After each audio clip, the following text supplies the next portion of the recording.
Avant de plonger dans cette histoire incroyable, pensez à vous abonner à la chaîne et à activer la cloche. Ici, chaque récit a quelque chose à dire, et vous ne voudrez pas en manquer un seul. Jacob Whitman descendait lentement l'escalier monumental de la demeure familiale, chaque marche résonnant avec un écho solennel sur le marbre lisse et froid. La maison était un palais d'antan, où chaque pièce racontait une histoire de pouvoir et de prestige. Les murs du grand hall étaient ornés de fresques anciennes, témoins muets des générations passées, et de portraits imposants d'ancêtres au regard sévère, comme pour rappeler la lourde responsabilité qui pesait sur les épaules du dernier héritier. À 28 ans, Jacob portait sur lui le poids de cette dynastie Whitman, propriétaire d'un empire industriel prospère, symbole d'une Amérique d'affaires à l'ancienne. Mais aujourd'hui, il n'était pas convoqué pour une réunion stratégique ni pour signer un contrat. Ses parents avaient organisé une rencontre d'un tout autre genre, une rencontre dont l'enjeu allait bien au-delà des affaires.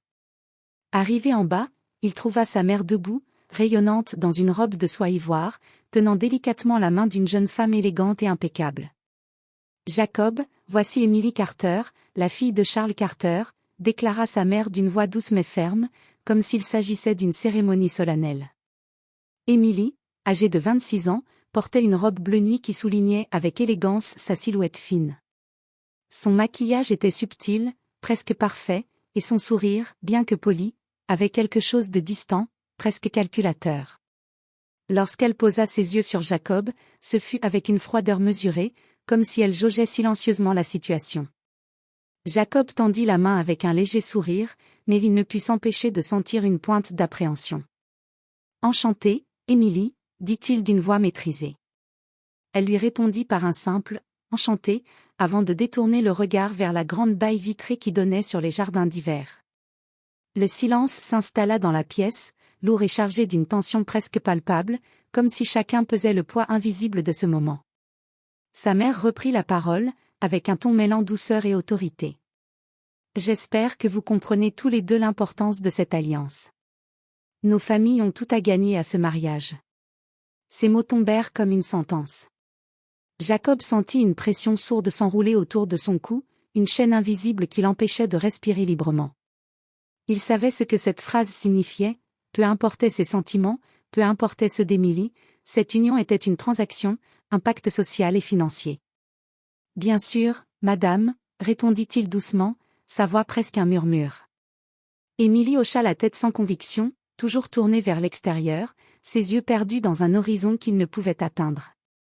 La soirée continua autour d'un dîner soigneusement orchestré. Les conversations restèrent superficielles, emplies de politesse obligée. Emily évoqua avec éloquence des sujets tels que les galas de charité à venir, les nouveaux investissements de son père, mais jamais une émotion ne perça derrière ces mots mesurés. Jacob, quant à lui, fit de son mieux pour paraître intéressé, bien que son esprit fût ailleurs, hanté par le désir d'échapper à cette mise en scène rigide. Chaque sourire forcé, chaque mot échangé semblait creuser un fossé invisible entre eux.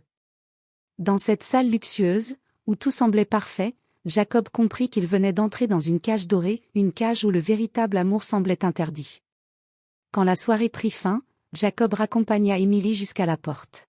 « Je suppose que nous avons beaucoup à apprendre l'un de l'autre », dit-il en essayant d'imposer un ton plus chaleureux. Emily lui adressa un regard mesuré. « Le temps nous le dira », répondit-elle simplement. Jacob referma la porte derrière elle, le cœur lourd. Il savait déjà qu'il avait épousé la mauvaise fiancée. Les semaines qui suivirent la rencontre officielle furent une succession d'événements mondains, de dîners en famille, et de réunions organisées pour préparer le mariage. Jacob et Emily se retrouvaient souvent sous les feux des projecteurs, contraints de jouer le rôle du couple parfait. Pourtant, à chaque occasion, les fissures dans leur relation se creusaient un peu plus. Un soir, lors d'un gala caritatif dans un hôtel luxueux de Manhattan, Jacob observa Emily discuter avec les invités.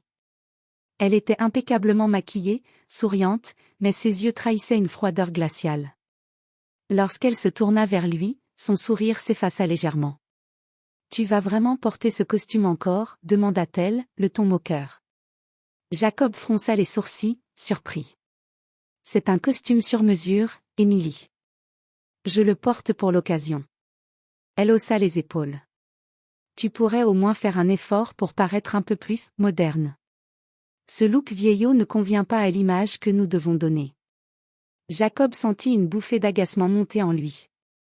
C'est mon style, Émilie.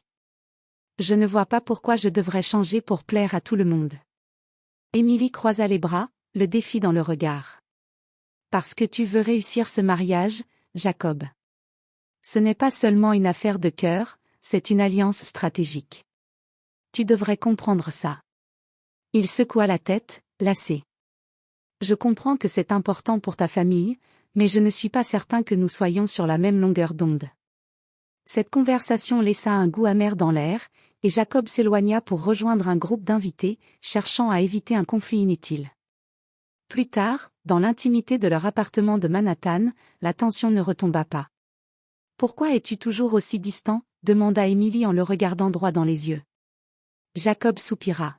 « Parce que je ne te reconnais pas, Émilie. Tu es tellement préoccupée par l'image, par le contrôle, que j'ai du mal à voir la femme avec qui je vais passer ma vie. » Elle serait dit. « Je ne contrôle pas, je prépare notre avenir. » Tu ferais bien de m'écouter. Préparer l'avenir, ce n'est pas écraser l'autre, répondit-il calmement. Je veux un mariage basé sur autre chose que le pouvoir et l'apparence. Émilie détourna les yeux, la colère mêlée à la douleur visible dans ses traits. Tu ne sais rien de ce que j'ai vécu, Jacob. Elle quitta la pièce, laissant Jacob seul avec ses doutes grandissants. Le grand jour était enfin arrivé. Le soleil baignait la ville de Boston d'une lumière dorée, mais à l'intérieur de la cathédrale Saint-Paul, l'atmosphère était solennelle, presque glaciale. Les invités, vêtus de leurs plus beaux atours, chuchotaient avec impatience, impatients de voir ce mariage qui scellerait une alliance stratégique majeure. Jacob, en costume noir parfaitement taillé, se tenait droit, le visage impassible, tandis qu'Émilie descendait lentement l'allée sur le bras de son père. Sa robe blanche, brodée de dentelles fines, semblait irréelle sous les lustres de cristal. Son sourire, maîtrisé, masquait la nervosité qui bouillonnait en elle. Le prêtre prononça les mots traditionnels, et quand vint le moment des vœux, Jacob sentit son cœur se serrer. Il regarda Émilie, cherchant un signe, un éclat de sincérité, mais elle restait distante, récitant ses paroles avec une froideur presque mécanique. « Je te prends pour époux, dit-elle, ma volonté est de t'aimer et te chérir, dans la richesse comme dans la pauvreté. » Jacob répondit à son tour, mais ses mots semblaient se perdre dans le silence pesant qui suivit. La cérémonie s'acheva, suivie d'une réception fastueuse dans un hôtel 5 étoiles. Les rires, les toasts et la musique couvraient à peine le malaise qui s'était installé entre eux. Les invités félicitaient le couple, mais personne ne devinait la distance émotionnelle qui les séparait. Cette nuit-là, dans leur suite nuptiale, l'air était lourd de non-dits. Émilie s'assit au bord du lit, son visage baigné de larmes qu'elle s'efforçait de retenir. Jacob s'approcha doucement. « Émilie, est-ce que tout va bien ?» demanda-t-il avec une douceur inhabituelle. Elle détourna les yeux. « Je ne sais pas. Je pensais que ça serait différent. » Il hocha la tête, sentant lui aussi cette déception cuisante. « Moi aussi, » murmura-t-il. « Mais peut-être que ce n'est que le début, que nous avons encore une chance. » Ils s'assirent côte à côte, silencieux, partageant une solitude commune. Ce mariage, bien que célébré avec éclat, avait marqué le début d'un long chemin à parcourir. Quelques semaines après leur mariage, Jacob et Émilie furent envoyés ensemble à New York pour une série de réunions d'affaires. Cette fois-ci, ils devaient montrer au public un front uni, un couple solide malgré les tensions sous-jacentes. Alors qu'ils quittaient un restaurant, leur voiture tomba en panne sur une route peu fréquentée, loin de tout. Le trafic était dense en ville, et les dépanneurs mettraient du temps à arriver. Sans alternative, ils décidèrent de chercher un hôtel à pied. La nuit tombait rapidement, et l'air frais de l'automne mordait leurs joues. Arrivés dans un petit hôtel discret, ils réservèrent la dernière chambre disponible, contraints de partager le même lit. Au début, le silence régna. Chacun tentait d'éviter l'autre, les blessures de leur mariage restant encore vives. Mais lorsque le bruit du trafic s'estompa derrière la fenêtre, Jacob brisa la glace. « Émilie, je sais que ces derniers temps n'ont pas été faciles. Je ne veux pas que tu te sentes obligée d'être quelqu'un d'autre avec moi. » Elle le regarda, surprise par cette sincérité inhabituelle. « Jacob. Tu ne sais pas à quel point j'ai été façonnée pour plaire à mon père.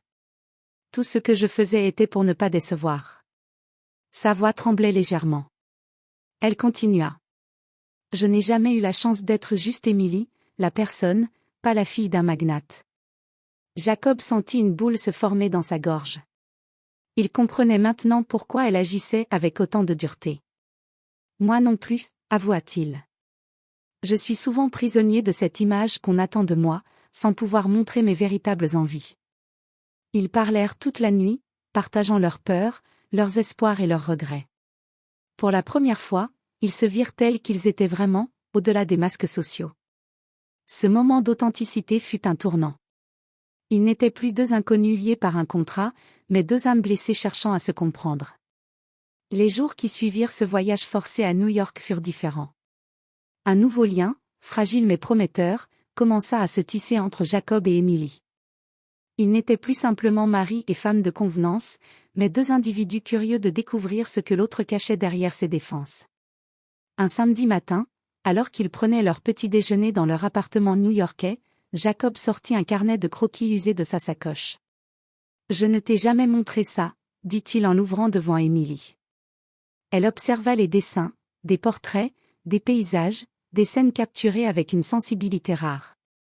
C'était la passion secrète de Jacob, la photographie. « Je ne savais pas que tu faisais ça », murmura-t-elle, étonnée. « C'est un monde dans lequel je me réfugie quand tout devient trop lourd. »« Et toi ?» demanda-t-il en la regardant. Émilie baissa les yeux. « Je peins. Mais j'ai arrêté après l'université. Mon père ne voulait pas que je perde de temps avec ça. » Jacob sourit doucement. « Montre-moi. » Le dimanche suivant, il l'accompagna à un cours de peinture dans un atelier modeste de Brooklyn. Émilie était hésitante, ses mains tremblaient légèrement quand elle prit le pinceau, mais rapidement, une lumière nouvelle s'alluma dans ses yeux. Ils commencèrent à partager ces petits moments simples, un café en terrasse, une balade dans Central Park, des soirées à discuter sans masque, sans prétention. Chaque découverte renforçait leur complicité. Émilie s'ouvrait, riant pour la première fois avec sincérité. Jacob, lui, se surprenait à attendre ces instants avec impatience. Peu à peu, la froideur qui les avait séparés se transformait en un respect mutuel, fondation fragile mais solide d'un amour naissant. Malgré les progrès réalisés entre Jacob et Émilie, leur relation fragile fut rapidement mise à rude épreuve. Les pressions extérieures, notamment celles de leurs familles respectives, ne tardaient pas à ressurgir, rappelant à chacun les rôles qu'ils étaient censés jouer. Un dimanche après-midi, alors qu'ils dînaient chez les Carter, le père d'Émilie, Charles, prit la parole d'un ton sec. « Émilie, j'entends que tu veux peindre, que tu cherches à être indépendante, mais ce mariage doit rester une alliance stratégique. Tu oublies ce que cela représente pour notre famille. » Émilie serra la mâchoire, mais tenta de rester calme. « Papa, je ne veux pas renier qui je suis. Jacob me soutient, et je veux qu'on construise quelque chose ensemble, pas seulement pour les affaires. » Charles fronça les sourcils, déçu. « Tu joues un jeu dangereux, ma fille. Je ne veux pas que tu oublies ta place. » De retour chez eux, Jacob sentit la colère d'Émilie monter. « Ils ne nous laisseront jamais tranquilles, dit-elle, amère. Ils veulent contrôler chaque aspect de notre vie. » Jacob la prit dans ses bras. « Nous devons être plus forts que ça. Ensemble. » Mais ce n'était pas tout. Quelques semaines plus tard, un magazine People publia des photos volées d'une dispute privée entre eux, accompagnées de rumeurs sur une possible séparation. La pression médiatique monta rapidement, exacerbant leurs doutes. Un soir, au bord de la rupture, ils s'affrontèrent violemment. « Peut-être que nous n'étions pas faits pour ça », lança Émilie, la voix brisée. « Ou peut-être que nous n'avons jamais vraiment essayé », répliqua Jacob, désespéré. Ce conflit fit vaciller leur union, et chacun dut réfléchir à ce qu'il était prêt à sacrifier. Après leur violente dispute, Jacob et Émilie se retrouvèrent face à un choix crucial, céder sous la pression ou tenter de reconstruire ce qui semblait brisé. Décidés à ne pas abandonner, ils acceptèrent de suivre des séances de thérapie de couple, un pas difficile mais nécessaire. Lors de leur première séance, assis côte à côte dans un bureau lumineux, le thérapeute les encouragea à exprimer leurs ressentis sans crainte de jugement. Jacob, Que ressentez-vous quand Émilie vous critique ou vous rejette, demanda-t-il. Jacob prit une profonde inspiration. Je me sens incompris, comme si tout ce que je faisais était insuffisant. J'ai peur de ne jamais être à la hauteur. Puis vint le tour d'Émilie. J'ai peur que Jacob ne m'aime pas pour ce que je suis vraiment. Que son amour soit conditionné à une image parfaite que je ne peux tenir. Au fil des semaines, ils apprirent à écouter l'autre, à reconnaître leurs blessures profondes, et surtout à communiquer avec sincérité. Parallèlement, Jacob soutint Émilie dans l'organisation de sa première exposition de peinture, finançant discrètement l'événement. Ce fut un succès modeste, mais pour Émilie, un véritable accomplissement.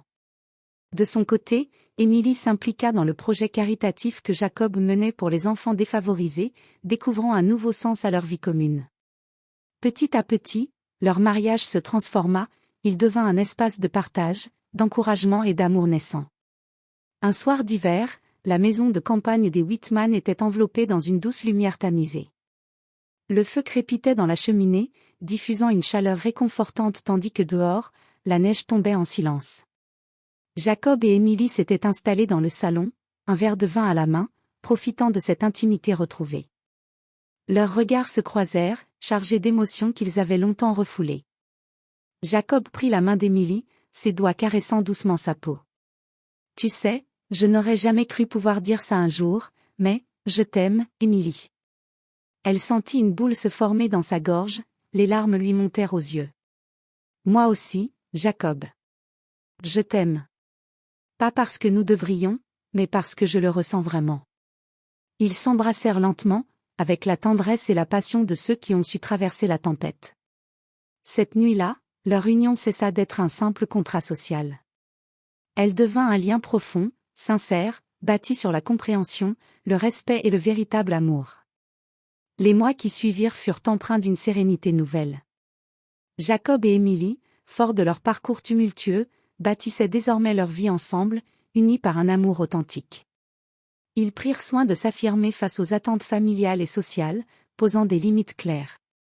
Peu à peu, leurs familles comprirent que leur union n'était plus une simple alliance stratégique, mais une véritable histoire d'amour.